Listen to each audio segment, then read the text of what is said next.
Sometimes you can give a photo that little extra something that will make it really pop by increasing the color intensity or color saturation in the photo. And you can do that not only to the overall photo, but also to particular colors in the photo without even having to make a selection. To do that, go to the Layers panel, and at the bottom of the Layers panel, click the Add Adjustment Layer icon, and from the pop-up menu, choose Hue Saturation.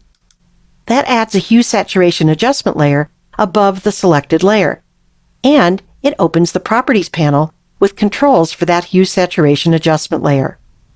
To increase the overall saturation or color intensity in the photo, go to the Saturation slider and drag to the right. And as you can see, that's saturating everything. So even if I get the sky to the saturation level that I want, the foreground looks too saturated. So that's not going to work in this photo. Let's put saturation back to 0. And try another way. Go to the menu labeled Master, and here you see a list of color ranges. It's likely that the sky contains blues, so I'm going to select blues. If you look at the bars at the bottom of the Hue Saturation adjustment layer, the top bar is showing you the color range that's going to be affected now when I increase saturation. You can see that doesn't include reds and oranges and yellows and greens that we have in the foreground. It's just a range of blues. So if I drag the saturation slider over to the right now, only the sky and the hills in the background get more saturated, and I can really crank that up without affecting the foreground. And if I change the hue or the lightness slider, that will affect just the blues in the image too. So let's try dragging the lightness slider over to the left to make the blues a little darker. Now that I have the blues the way I want them, let's concentrate on the colors in the foreground.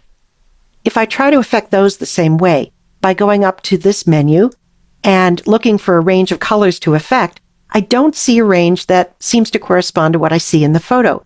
There's no listing of oranges there. So instead, I'm going to close that menu by clicking off of it and select this tool, the Targeted Adjustment tool.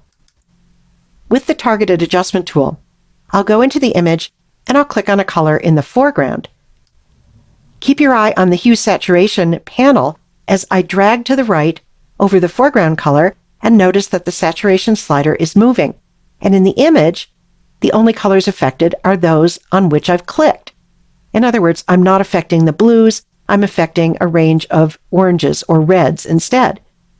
Now, that's too much saturation for my taste, so I'm going to take that back a little, maybe to just around here. So that's how you can affect the saturation, the lightness, or even the hue of a particular range of colors in a photo. Almost every photograph can use some sharpening because the very process of taking a photo from capture to output softens the image. To sharpen this photo, start in the Layers panel and make sure that you have the layer selected that you want to sharpen. Let's zoom in to 100% so we can accurately judge our sharpening settings in the document window. A quick way to zoom to 100% is to go to the Zoom tool in the Tools panel and double-click it. Now go up to the Filter menu and choose Convert for Smart Filters so that you're sharpening in a flexible way that you can change later if you want to. And click OK. Now go back to the Filter menu and choose the Sharpen category of filters. In this category, you'll usually use either Smart Sharpen or Unsharp Mask. Smart Sharpen is similar to Unsharp Mask, except that it offers some more advanced options. So for this tutorial, we'll use Unsharp Mask. By the way, don't be confused by the name Unsharp Mask. It's just a term taken from a process that film photographers used to use. I'll click Unsharp Mask, and that opens the Unsharp Mask dialog box. It's worth taking a minute to set things up so that you can see as much as possible as you sharpen. So move into the image where your cursor changes to a square box like this, and click on an area of detail that you want to make sure is sharp. And that area appears here as a preview in the Unsharp Mask dialog box. You can also move the dialog box by clicking on its title bar and dragging, just to get it out of the way so you can see more of the image in the document window. You'll be using a combination of the 3 sliders in the Unsharp Mask dialog box to sharpen this image.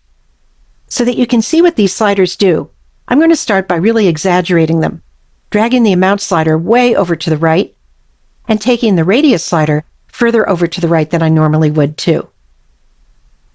If you take a look at the image here, you can get a sense of how sharpening works. Photoshop looks for image edges where there are dark pixels next to light, and it exaggerates the contrast at those edges by surrounding the edges with lighter and darker pixels. And these are called halos. You can see the halos here, and there's some here as well.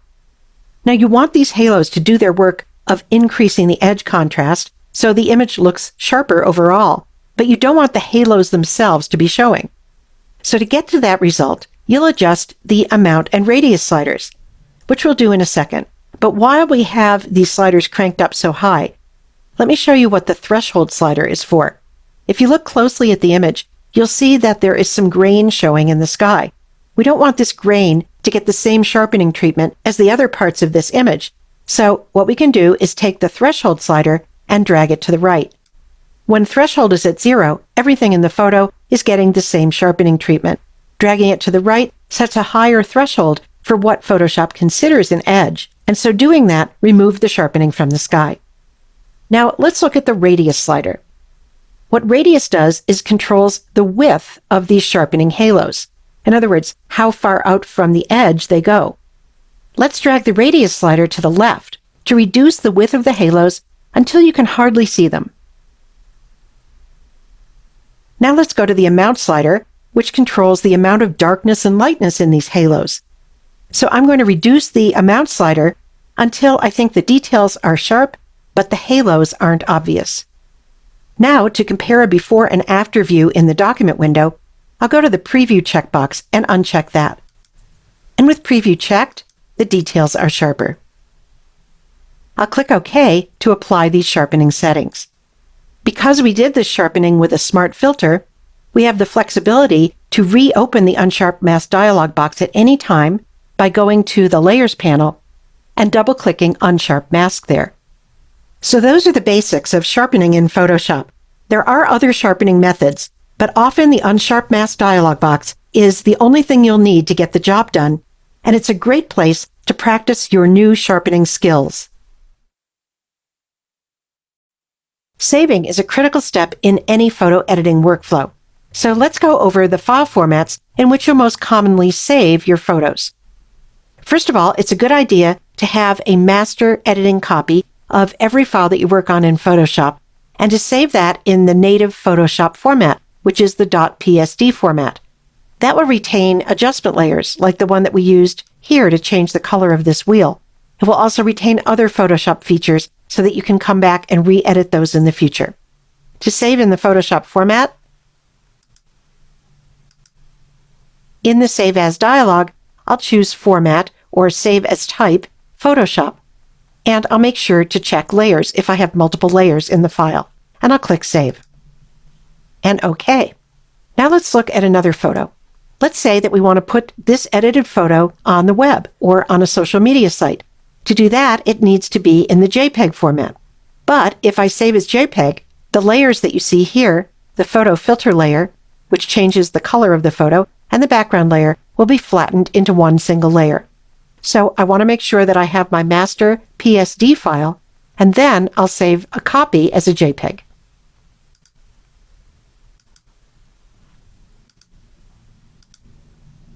And notice that layers is not available because the JPEG format, as I said, does not retain layers. And I'll click OK. Now if I were to open that JPEG, you would see only one layer. Let's go ahead and do that.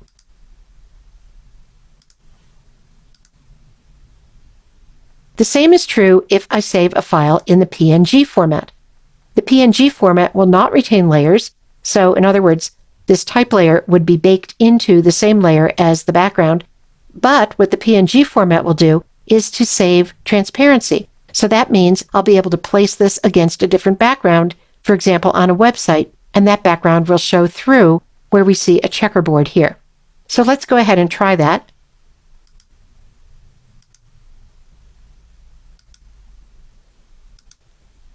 Again, layers is not available. And I'll click OK.